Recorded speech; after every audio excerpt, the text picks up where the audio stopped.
I come in, sir?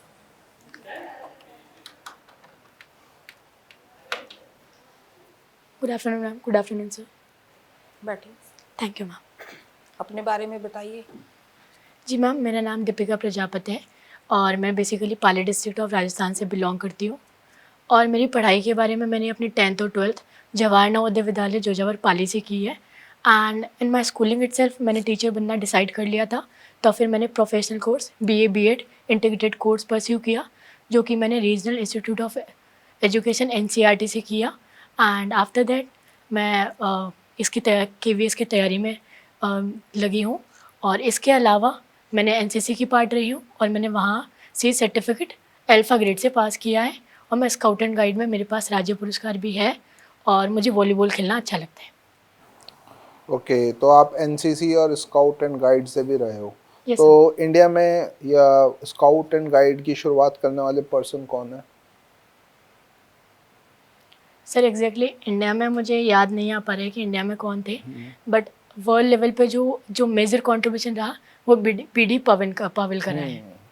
और NCC का foundation day कब मनाया जाता है? सर 15 जून। ओके, अच्छा ये बताएं, आप टीजीटी सोशल साइंस से हो। गांधी जी को ब्रिटिशर्स ने एक टाइटल दिया था कैसरे हिंद, वो उन्हें क्यों दिया गया था? सॉरी सर, मुझे इस बारे में ओके, जानकारी नहीं। गांधी जी कौन सी डेट को इंडिया आए थे और उसे हम सेलिब्रेट भी करते हैं इंडिया में? यस सर, 15 जनवरी। 15 जनवरी को तो आर्मी डे होता है। सर मैं एग्जैक्टली याद नहीं कर पा रही हूँ, चलो बट मैं 3 डेट बोलता हूँ। हाँ जी sir. Okay, 12th of January, 15th January, 25th of January, 9th of January, 10th of January. Sir 12 January. 12th of January को तो नेशनल यूथ डे मनाते हैं। सर मुझे एग्जैक्टली याद नहीं पा रहा, पर मुझे इतना पता है कि इंटरनेशनल। ओके ओके, चलो। यस अच्छा, सर। गांधी जी का सबसे पहले मेजर मूवमेंट इंडिया में कौन सा था? सर चंपारण सत्याग्रह। अच्छा, उसको हम और किसी नाम से भी बुलाते हैं? Sorry sir. ओके, अच्छा जैसे आप सोशल साइंस पढ़ाएंगी तो उसमें आप ज्योग्राफी भी पढ़ाएंगी। हाँ जी सर। तो लैटिट्यूड का यूज़ हम किस लिए करते हैं और लॉन्गिट्यूड का यूज़ हम किस लिए करते हैं मेजरली? ये सर, सर लैटिट्यूड लॉन्गिट्यूड का यूज़ दोनों का अलग अलग है। लैटिट्यूड का यूज़ हम बेसिकली हीट जो हम दिखाने के लिए कि सनलाइट कहाँ कितनी रिसीव हो रही है उसके लिए करते हैं। एंड लॉन्गिट्यूड का जो मेजर यूज़ है वो हम प्लेस को डिटरमाइन करने के लिए एक तो ये कि हम लैटिट्यूड लॉन्गिट्यूड मिला करके, तो एक यूज़ ये होगा कि उसका जगह की लोकेशन निकालने के लिए। एंड लॉन्गिट्यूड का जो इंडिविजुअली यूज़ है वो टाइम निकालने के लिए। बिल्कुल सही, टाइम निकालने के लिए। अच्छा, अर्थ और सन के बीच में मैक्सिमम डिस्टेंस को किस नाम से बुलाया जाता है ना? 4th of अपहीलियन। जुलाई को होता है अपहीलियन। अपीलियन, ये सर। और जो स्पास को अपीलियन बोलते हैं। So one is perihelion and one is aphelion. Okay okay, चलो बहुत बढ़िया। सो एक ना क्वेश्चन मेरे से याद दिमाग में आता है बार बार कि जैसे ब्रिटिशर्स कोहिनूर डायमंड ले गए थे इंडिया से, हाँ जी सर। सही है ना, ये वो इंग्लैंड में। लेकिन मैं जब हिस्ट्री की बुक्स में पढ़ता हूँ तो वहाँ पे ये है कि नादिर शाह ने 1739 में इन्वेड करा था इंडिया को और वो कोहिनूर डायमंड ले गया था। तो नादिर शाह जब कोहिनूर डायमंड ले गया था तो ब्रिटिशर्स कैसे ले गए इंडिया से? सर कोहिनूर का डायरेक्ट रिलेशन पहले साउथ इंडिया से था, गोलकोंडा में मिलता है। इन्वेजन होते हैं इन बिटवीन मुगल पीरियड में। एंड सर वो किसी तरह से रंजीत सिंह के पास चला जाता है। एंड सर वहाँ से ब्रिटिशर्स के पास जाता है। Okay, very good very good. Okay, So, Deepika, you've mentioned that you have experience in curricular and co-curricular activities. ma'am. Can you name some? Yes, ma'am. In curricular activities, I used to participate in debate, and I usually I win debate with first rank. And in co-curricular activities, I also play football, and I also played football at a regional level in Navodaya Vidyalaya, and I also represent my college in volleyball. Okay. Yes, ma'am. So, what do you think in terms of academic pursuits? How much ratio and how do you want to plan a curriculum for a student, for an ideal student who wants to strike a balance between curriculum and non-academic activities? What should be the ratio? Ma'am, I would not give a exact number, but I would say it should be some kind of it's a morning time and evening time should be devoted to the games and also the co-curricular activities. But the time period between 8 to 2 o'clock, some hours like 6 hours should be given to only studies. That's part of curricular. Right. And you've also mentioned that you've been a part of migration scheme under Yes, ma'am. NVS. What were the challenges faced by the students? As a part of migration scheme, Yeah. ma'am, as I was also part of the scheme, personally I feel challenged. That is, in at the age of 14 years, go to the different state is a big challenge because it is far away from my hometown and not possible for middle class to travel a long distance or to come frequently. So this is a big challenge for almost for a year. We are not able to meet our parents. Only in vacation of Diwali we were able to meet parents. So that was a one or basic or the most challenge before us. But you've also mentioned that you kind of explored different Yes, ma'am. culture.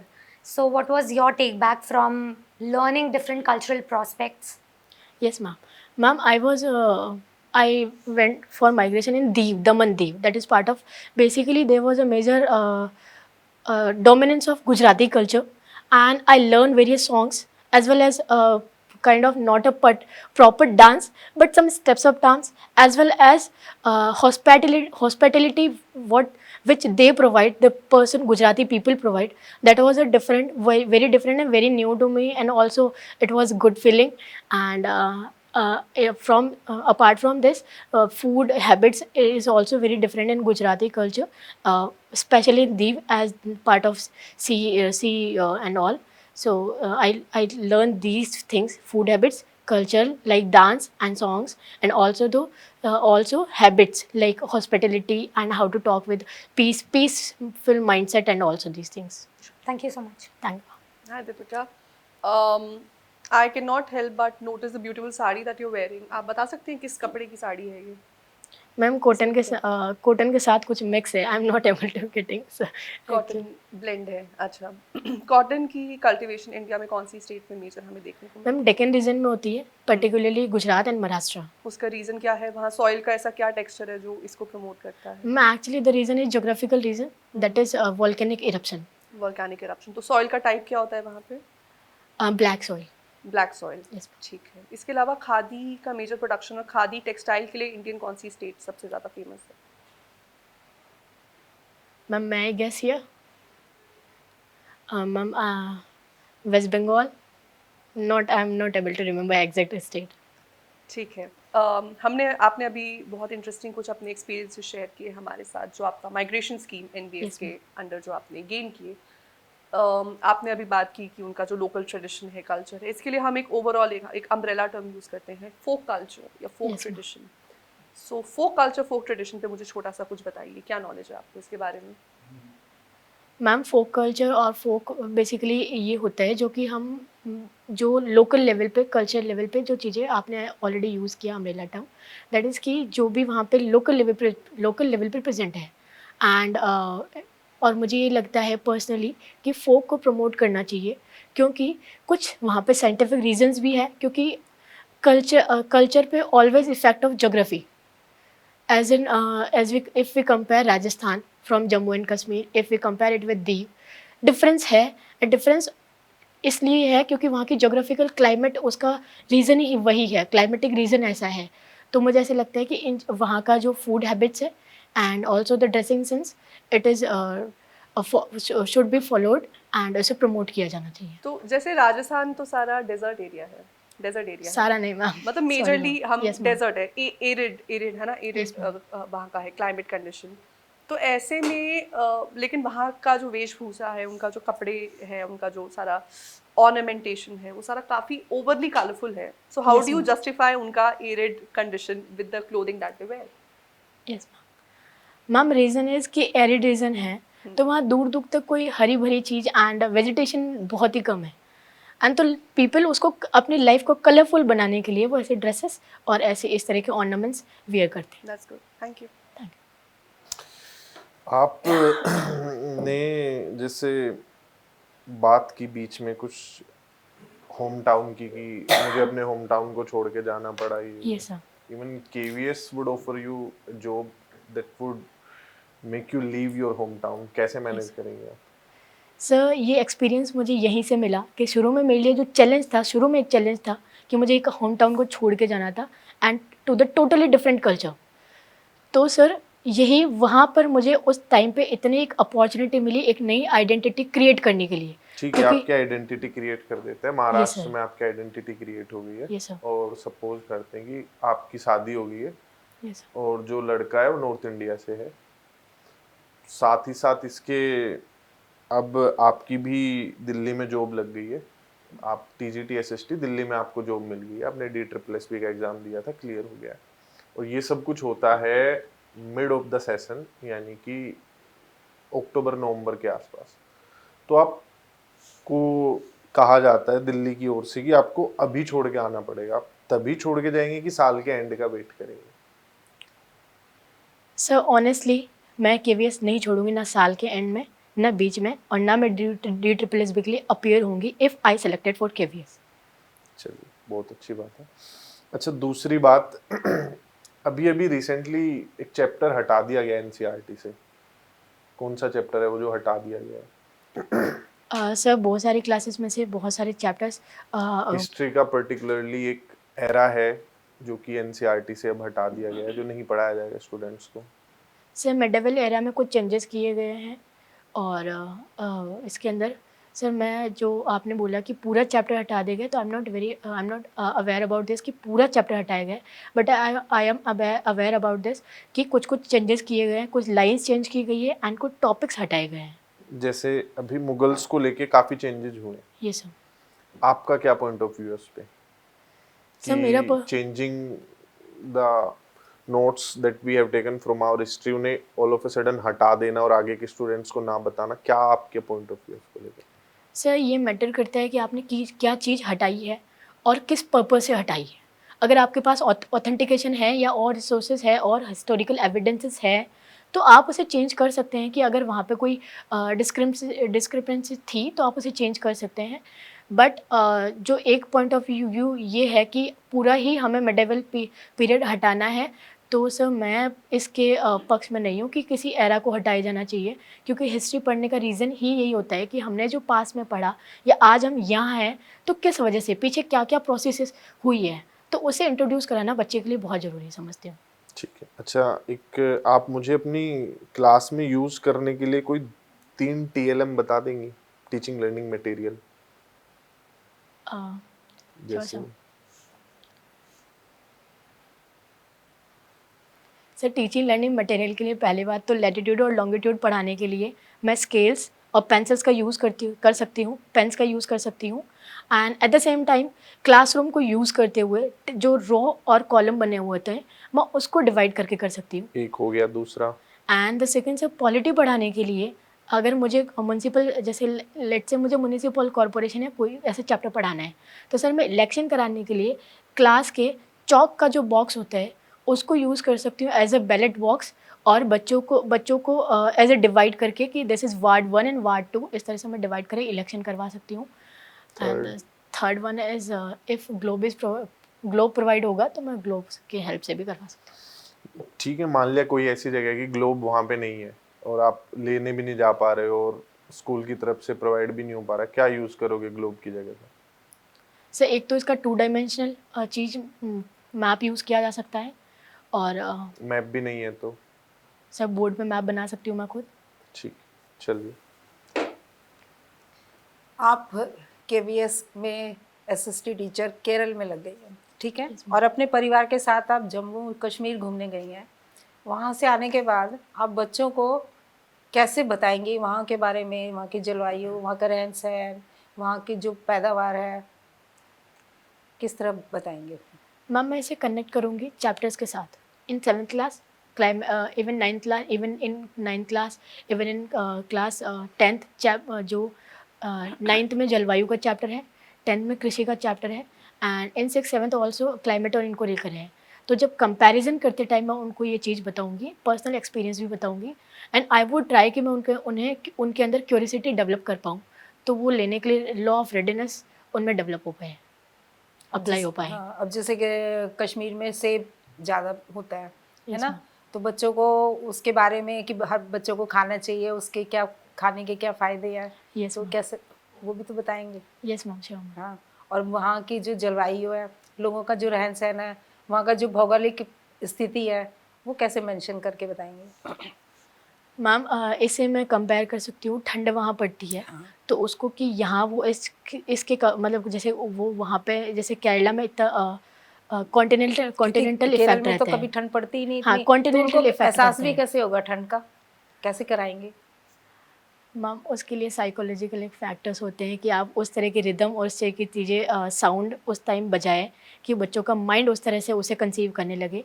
And कुछ चीज़ें मैं videos दिखा सकती हूँ उनको, और online जो भी चीज़ें जो भी फ़ोटोज़ वगैरह अवेलेबल रहती हैं मैं उसकी हेल्प ले सकती हूँ। एंड ऑल्सो कि मैं उन बच्चों में ये चीज़ उन्हें मतलब यही कंपैरिजन का एक सोर्स रहेगा कि यहाँ नहीं होता और वहाँ पर है, ये मेजर डिफरेंस रहेगा। इवन साउथ इंडिया के कुछ रीजन जैसे नीलगिरी वाले हिस्से में, ऊटी वाले हिस्से में ठंड होती है तो वहाँ पर टूर किया जा सकता है। हाँ, बच्चों को बताया जा सकता है। Yes ma'am. तो बच्चों को ये भी किसी बच्चे ने ये पूछ लिया कि ये कश्मीर है कहाँ, कौन सा देश है, ये पूछ लिया कौन सा देश है, तब वो कैसे क्लैरिफाई करेंगे बच्चों में। मैम सबसे पहले मुझे ये अंडरस्टैंड करना पड़ेगा और मानना पड़ेगा कि मैंने क्लैरिफाई या तो मैं नहीं कर पाई हूँ, या फिर जब मैं आई हूँ तो बच्चों को ये चीज़ नहीं पता है। तो मुझे ये चीज़ समझ करके उनको शुरू से कंसेप्ट क्लियर करना पड़ेगा, what is state and what is a nation, and उसके अंदर कैसे डिवीज़न होता है और क्यों डिवीज़न किया जाता है। विद द सेम टाइम उनको मैं मैप के थ्रू ये चीज़ें दिखा सकती हूँ कि डिस्टेंस को लेकर के, डायरेक्शन को लेकर के। आप घर से स्कूल के लिए जा रही हैं, रास्ते में कोई घटना घट गई, एक्सीडेंट हो गया, या मतलब कुछ भी ऐसा हुआ कि आप लेट हो गई स्कूल, तो प्रिंसिपल ने भी आपको डांट दिया, तो आप फिर क्लास में जाती हैं, तो आपका जो उस समय व्यवहार कैसा होगा। मैम मैं इसके लिए प्रीफर करती हूँ, इंटर्नशिप पीरियड में भी मैंने ये चीज़ें फील की। उस टाइम पे मैं प्रीफर करती हूँ कि जो बात प्रिंसिपल सर और मेरे बीच का रिलेशन एक टीचर स्टूडेंट का नहीं है। टीचर स्टूडेंट का रिलेशन एक अलग होता है, कलीग्स का और सीनियर का जूनियर का एक रिलेशन अलग होता है। तो वो बात मैं उन्हीं प्रिंसिपल सर के ऑफिस से निकलते हुए या मैम के ऑफिस से निकलते हुए वो बात वहीं तक हो जाएगी। And I will prepare my self for classroom के एनवायरनमेंट के लिए विद पीसफुली, जैसे मैं रोजाना जाती हूँ उस तरह से। क्लास में डिसिप्लिन जरूरी है। Yes ma'am. कुछ बच्चे होते हैं बहुत शोर करते हैं, यस कुछ बच्चे शोर ही नहीं करते हैं, तो दोनों को कैसे, मतलब उन शोर करने वाले बच्चों को कैसे समझाओगी, और जो मैम, शोर नहीं करते हैं उनके लिए क्या करोगी। Yes ma'am.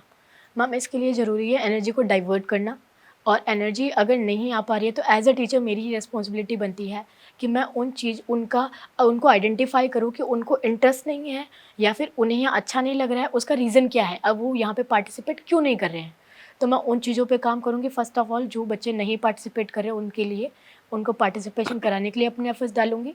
एंड जो बच्चे ज़्यादा पार्टिसिपेट करते हैं, आपने जो वर्ड किया शोर शोर that is नहीं negative. करते हैं, हाँ, शैतानी करते हैं ना, हाँ, शैतानी करते हैं, दैट इज़ नेगेटिव पॉइंट। तो मैं उनकी एनर्जी को डाइवर्ट करूँगी, उनकी एनर्जी को एक सही डायरेक्शन में लेके जाऊँगी, उन्हें इस तरह की एक्टिविटीज़ करवाऊँगी कि उनकी एनर्जी यूज़ हो पाए। लाइक कि ड्रामा करवा दिया क्लास में किसी जैसे कि वो जो मैंने एक्टिव करें। हाँ एक्टिविटी करवा दी, या फिर इलेक्शन करवाते टाइम उन्हें एज कोऑर्डिनेट करने के लिए उन्हीं को काम पकड़ा दिया, तो उनकी एनर्जी यूज़ हो पाएगी। और वो आई थिंक जो शोर करते हैं वो बच्चा जल्दी आइडेंटिफाई कर पाएगा, समझ पाएगा कि क्यों अगला बच्चा शोर कर रहा है। ठीक है। हम आपकी क्लास हैं, सभी बच्चे अलग अलग राज्यों से आए हुए हैं, तो आप क्लास स्टार्ट कीजिए। Fundamental rights. Fundamental rights, okay sir.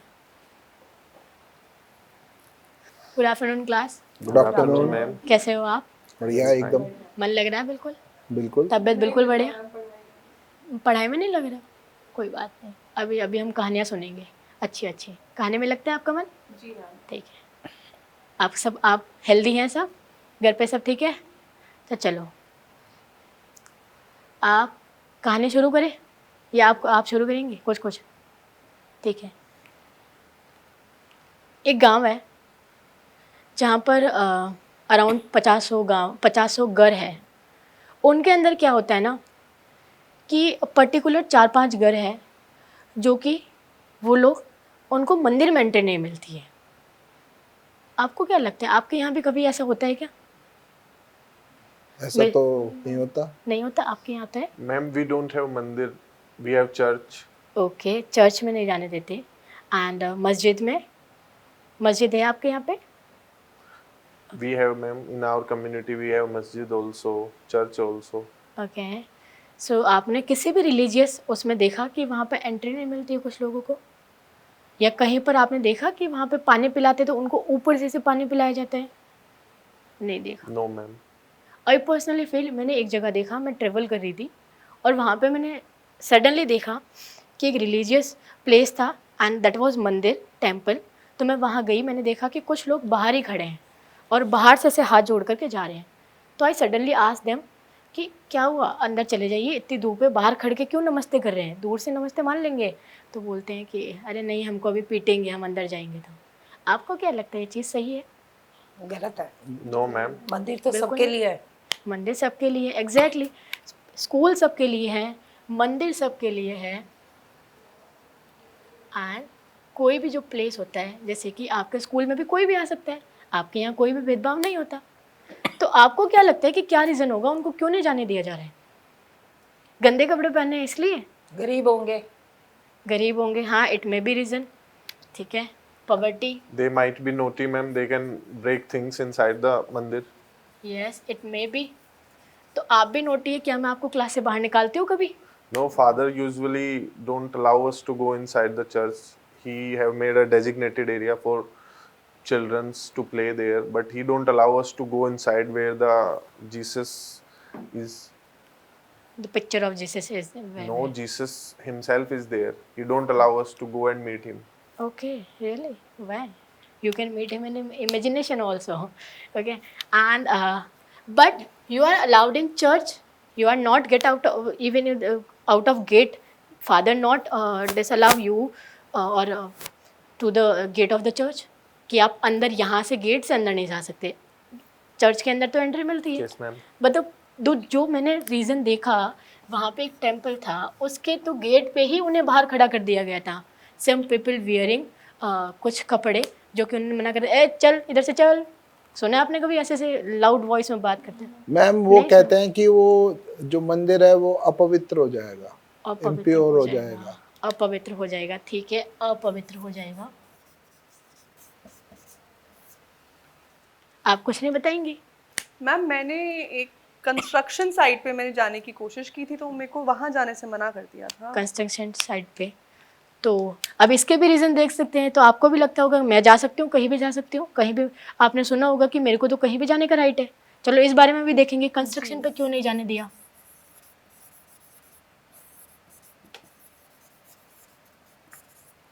Ma'am मैं शूज़ पहन के जा रही थी मंदिर, मुझे मना कर दिया। Oh really good. तो इसके बारे में हम सब इन चीज़ों को देखेंगे कि आपको कहाँ कहाँ रोका गया, क्यों क्यों रोका गया, और क्या रोका जाना ठीक था। अब मैं बताऊंगी आपको कि इनको रोका जाना गलत है, इनको रोका जाना गलत है, इनको रोका जाना गलत है। इट मे बी राइट अगर यहाँ पे रीज़न सही होता था, इट मे बी राइट अगर यहाँ पे रीज़न सही होता था। मैं कौन होती हूँ ये डिसाइड करने वाली? मैं कौन होती हूँ? आप तो टीचर हो। मैं टीचर हूँ, लेकिन खुदा तो नहीं हूँ मैं। पर मैं तो लॉ नहीं बनाती आपके लिए, मैंने आपका टाइम टेबल सेट नहीं किया, मैं तो बस आपको सब्जेक्ट पढ़ाया। बट यहाँ पे हम आते हैं, हमारे पास एक बुक है, बुक तो आपके पास भी है, इसी वाली से लॉ मान लें हम? नहीं, ये इसमें डिफरेंस है। एक बुक है that is called book of law, और इसे हम नाम देते हैं, मैं रेज करती हूँ ये वाले हमारे जो रीजंस हैं, और यहाँ मैं एक नाम लिखती हूँ दैट इज कॉन्स्टिट्यूशन।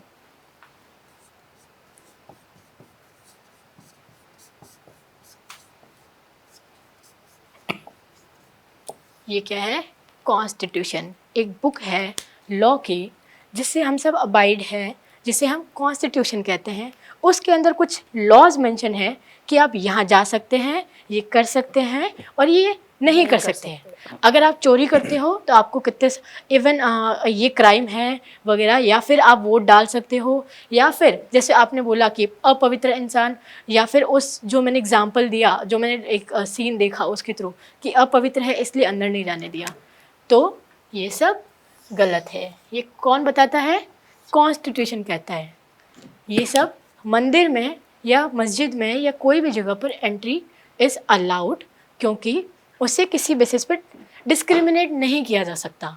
तो यहाँ पे क्या किया जा रहा है? उन्हें डिस्क्रिमिनेट किया जा रहा है कि किस बेसिस पे कि आप अपवित्र हैं, आप नहा के नहीं आए, आप बाल बना के नहीं आए, या फिर आपकी कास्ट कुछ और है, या फिर आप बदमाश हैं, मतलब आप अंदर जाओगे।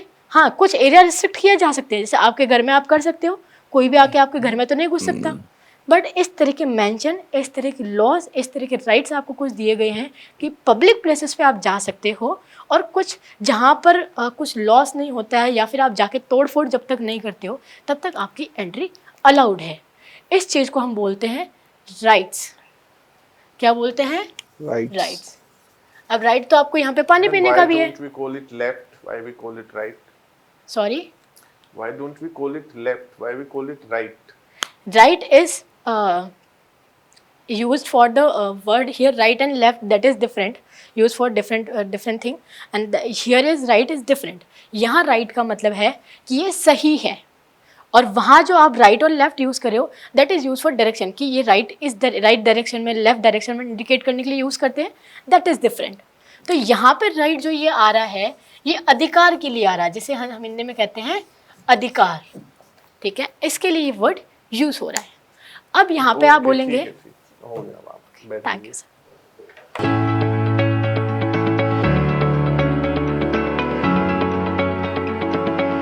देखो, आपके मैं अगर पॉजिटिव्स की बात करूं तो बैठने का पोस्चर बहुत बढ़िया, आपका स्माइल आप ठीक कर रहे थे, एनर्जी लेवल भी बहुत अच्छा था। एनर्जी लेवल भी अच्छा था। आंसर जो आपको नहीं आता था तो आप क्लियरली मना भी कर पा रहे थे, और हार्ड क्वेश्चंस को जो आपने हैंडल किया ना, मतलब वो तो बहुत अच्छे से आपने जवाब दिए, जिनमें उम्मीद थी कि ये नहीं आप बता पाओगे या फंस जाओगे। जैसे मुगल्स को लेके मैंने पूछा, लेकिन वो पॉइंट थोड़ा क्लियर कर लो क्योंकि उसमें काफ़ी सारे चेंजेस हुए हैं अभी, तो ये Okay, sir. पूछे जा सकते हैं। और लेकिन पॉइंट ऑफ व्यू जो उसमें आपने अपना बताया कि चीज़ें हैं हिस्ट्री में हुई हैं, तो किसी और तरीके से बताई जा सकती है।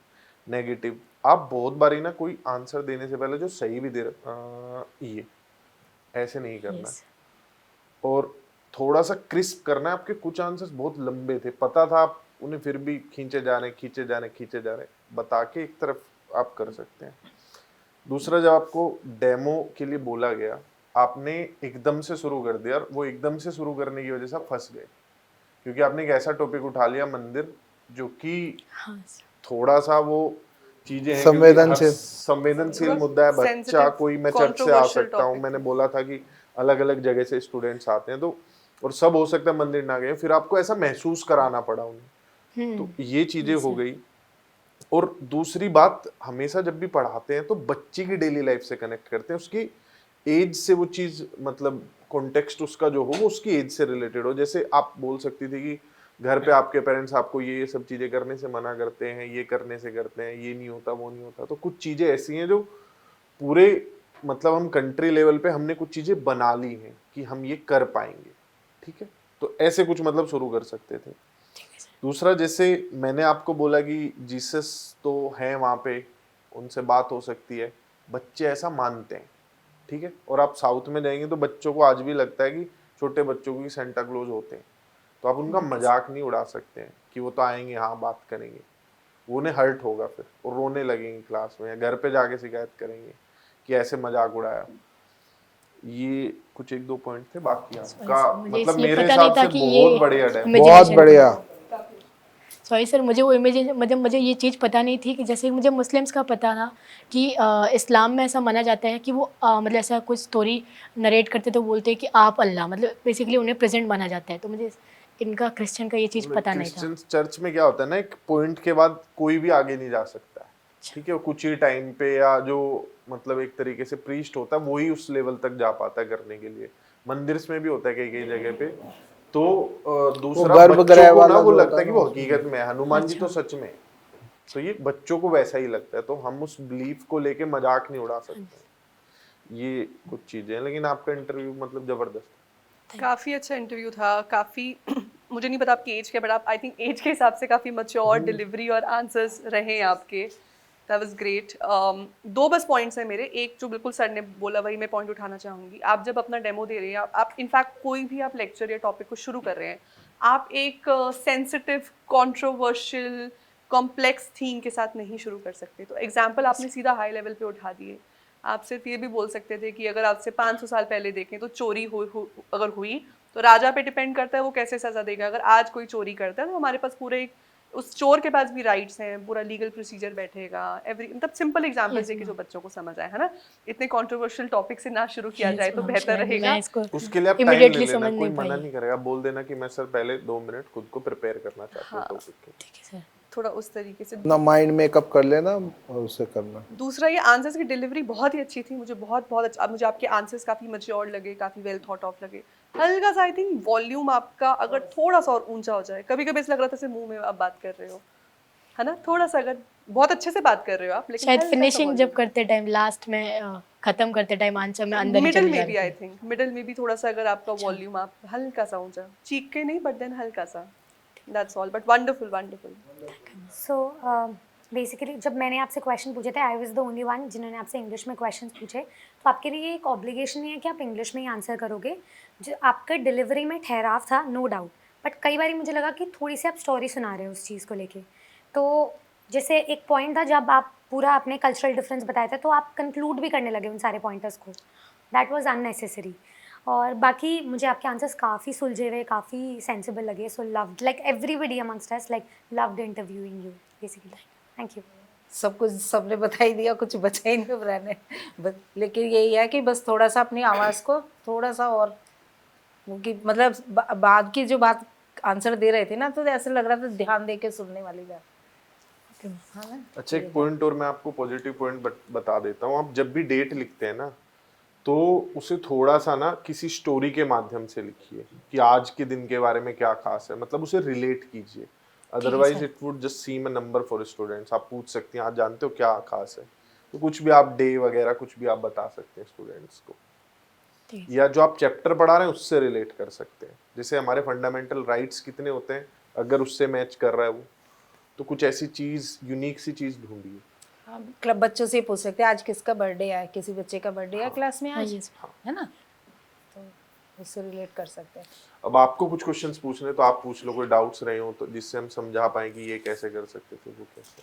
सर एक तो वही वाला कि इमीडिएट जब टॉपिक मिलता है तो उस पे टाइम लगता है थोड़ा सा। तो सर अगर 5 मिनट मांगे तो कोई इशू तो नहीं कोई होगा इशू शायद नहीं से। है, वो हो जाता है। आप बोल दो कि मैं थोड़ा पानी पी लेती हूँ और एक बार सोच लेती हूँ, तो कोई फर्क नहीं पड़ता उस पर। आप डिलीवरी अच्छी होनी चाहिए।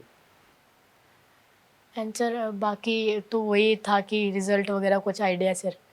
आपके कितने मार्क्स हैं टीजीटी एसएसटी? 133। अच्छे मार्क्स हैं। और इंटरव्यू के मार्क्स का ना देखो बहुत फर्क पड़ता है। बच्चे 58 तक भी स्कोर कर जाते हैं और 10-12 नंबर भी आ जाते हैं। तो मतलब अगर आप अच्छा स्कोर करते हो तो एक जो हाई स्कोरर स्टूडेंट है जो आपसे 10-15 नंबर भी आगे, आप अच्छा स्कोर करके उसके बराबर तो आ ही जाओगे। और उसके बाई चांस अगर उसने उसका इंटरव्यू अच्छा नहीं गया तो आप उससे और भी आगे चले जाओगे। मतलब उसका माइनस होना और आपका प्लस होना बहुत अलग इम्पैक्ट डालेगा लास्ट रिजल्ट पे, क्योंकि वो 100% में से रिजल्ट बनना है। तो 133 इज वेरी गुड। हाँ 40 प्लस 45 के अराउंड होते तो और अच्छा रहता, but it's good and your interview marks can make it much better. Sir मैंने पीआरटी के लिए भी अप्लाई किया था एंड वहाँ पे मेरा स्कोर 125 है। तो सर क्या मुझे वहाँ थोड़ा ध्यान देना चाहिए? बहुत अलग से कुछ ध्यान देने की जरूरत है नहीं, सारी चीजें यही है, तो कुछ खास अलग है नहीं। बस डेमो आप अपने वहाँ पे जो चारों सब्जेक्ट हैं, जब एक बार रिजल्ट आ जाए उसके बाद आप जो है, क्योंकि नॉर्मलाइजेशन होगी किस शिफ्ट में आपने 125 स्कोर किया है डिपेंड करता है, तो उसके बाद आप क्या कर सकती हैं, हर चैप्टर के एक एक दो दो टॉपिक खुद से तैयार कर सकती हैं। कुछ माइंड में एक दो बार प्रैक्टिस कर सकती हैं कि हिंदी पढ़ाने को बोल दिया तो इंग्लिश पढ़ाने को बोल दिया तो मैथ्स के लिए बोल दिया तो कैसे करूँगी, ये है। बाकी वहाँ पे भी जब आपको बोला जाता है तो कई बार ऐसा बोल देते हैं कि आप ये बुक लीजिए उसमें चैप्टर नंबर 8 पढ़ाइए, तो ऐसे भी होता है।